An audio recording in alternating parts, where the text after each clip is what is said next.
اللہ تعالیٰ نے قرآن مجید میں ارشاد فرمایا ہے کہ النبی اولیٰ بالمؤمنین من انفسہم، فرمایا یہ نبی مسلمانوں سے ان کی جانوں سے بھی زیادہ قریب ہیں۔ وَأَزْوَاجُهُ أُمَّهَاتُهُمْ، اور ان کی بیویاں مومنوں کی مائیں ہیں۔ نبی پاک صلی اللہ تعالیٰ علیہ وسلم کی تمام ازواج مطہرات مومنوں کی مائیں ہیں۔ مومنوں کا ان کے ساتھ خصوصی تعلق محبت ہونا چاہیے، رشتہ عقیدت ہونا چاہیے۔ اپنی ان ماؤں کے ساتھ مسلمانوں کی دلچسپیاں بڑی خوبصورت ہونی چاہیے۔ ہر لمحہ ان کی عقیدت مسلمانوں کے دلوں میں بڑھتی رہنی چاہیے۔ ہماری ماؤں کو، ہماری بہنوں کو، ہماری بیٹیوں کو، ہماری آنے والی نسلوں اور اولادوں کو مومنوں کی ان ماؤں کی سیرت کے ساتھ ہمیں آگاہ کرنا چاہیے، وہ خوبصورت زندگی جو ان پاک بیویوں نے گزاری اور وہ طرز حیات جو ان ازواج مطہرات نے چھوڑا، وہ طرز حیات ہمیں سبکن اپنے گھروں کے اندر اس کی تعلیم دینی چاہیے۔ اکثر سیرت نگاروں کے نزدیک سیدہ طیبہ طاہرہ حضرت خدیجہ الکبریٰ رضی اللہ تعالی عنہا کا یوم وصال رمضان المبارک میں ہے، اور بعض نے لکھا رمضان المبارک کی 10 تاریخ کو ہے۔ کائنات ارضی پر جن لوگوں نے وفا کی تاریخ لکھی اور اس دھرتی پر جن لوگوں نے وفاداری کو حسن، وقار اور خوبصورتی کے ساتھ قائم فرمایا، اور جن کی تاریخ انسانیت کو زندہ رکھے گی، اور جن کا نام قیامت تک لوگوں کے لیے مشعل راہ رہے گا، اور جن کی محبتوں سے لوگ خیرات حاصل کرتے رہیں گے، ان میں ایک نام ہے سیدہ خدیجہ الکبریٰ رضی اللہ تعالی عنہا کا۔ حضرت خدیجہ الکبریٰ رضی اللہ تعالی عنہا نبی پاک صلی اللہ تعالی علیہ وسلم کی سب سے پہلی زوجہ ہیں، اور یہ وہ خوبصورت خاتون ہے جن کی موجودگی میں نبی پاک علیہ السلام نے دوسرا نکاح نہیں فرمایا۔ یہ حضور کے نکاح میں آئیں اور 25 سال انہیں حضور علیہ السلام کے ساتھ رفاقت کا شرف حاصل رہا۔ بڑی امیر تھیں، بڑا مال تھا، اللہ نے بڑا نوازا تھا، لیکن انہوں نے ہر چیز حضور کے مقدس قدموں پہ نچھاور کر دی۔ انہوں نے اپنا سارا مال لا کے حضور کی بارگاہ عالی مرتبت میں پیش کر دیا، اپنی ساری توجہات حضور کی خدمت پہ لگا دیں۔ حضور علیہ السلام جب کفار کی ظلم و ستم سے، ان کی طرف سے آنے والی تکلیفوں سے پریشان ہو کے لوٹتے تو یہ مقدس خاتون میرے قریب محبوب کی دلجوئی کرتی۔ گھر کے اندر نبی پاک صلی اللہ تعالی علیہ وسلم کا حوصلہ بڑھانے کے لیے اللہ تبارک و تعالی نے حضرت خدیجہ الکبریٰ رضی اللہ تعالی عنہا کو منتخب فرمایا۔ آپ حضور علیہ السلام کی خدمت کرتی، حضور سے محبت کرتی۔ حضور کی ساری اولاد سوائے ایک صاحبزادے کے حضرت خدیجہ الکبریٰ کے بطن نور سے ہوئی۔ اس ملکہ نے امیری چھوڑ کے حضور کے ساتھ فقیری کی، صبح بتائیں، شام بتائیں۔ ان کے لیے بہت ساری کنیزیں خود خدمت کرنے کے لیے موجود رہتی تھی۔ اس خاتون نے پھر اپنے دست مبارک سے حضور کی خدمت کی، کھانا پکایا، کپڑے دھوئے، ڈیوٹیاں کی۔ قربان جائیں، حضرت عائشہ صدیقہ رضی اللہ تعالی عنہ فرماتی ہیں میں نے رشک کیا ہے ساری زندگی حضرت خدیجہ الکبریٰ پر۔ اتنا ذکر حضور کرتے گھر میں، ان کا اتنا ذکر کرتے، اور کبھی ہم ذکر چھیڑ دیتے، حضور آپ حضرت خدیجہ کا ذکر کرتے ہیں تو پھر تو حضور اور زیادہ سیدہ خدیجہ کا تذکرہ کرتے، اور زیادہ محبت کے ساتھ ان کی بات کرتے۔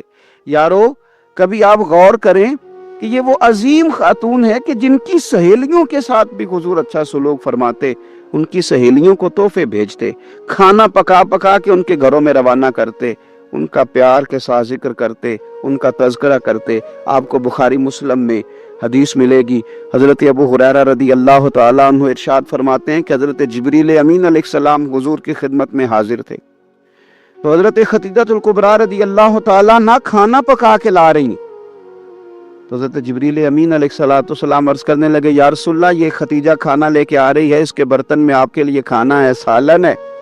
حضور جب خدیجہ آ جائے تو اسے اس کے رب کا سلام کہہ دیجئے گا، رب نے ان کے لیے سلام بھیجا ہے، انہیں اللہ کا سلام کہہ دیجئے گا، رب کریم نے سلام بھیجا ہے۔ اور فرمایا رب کریم نے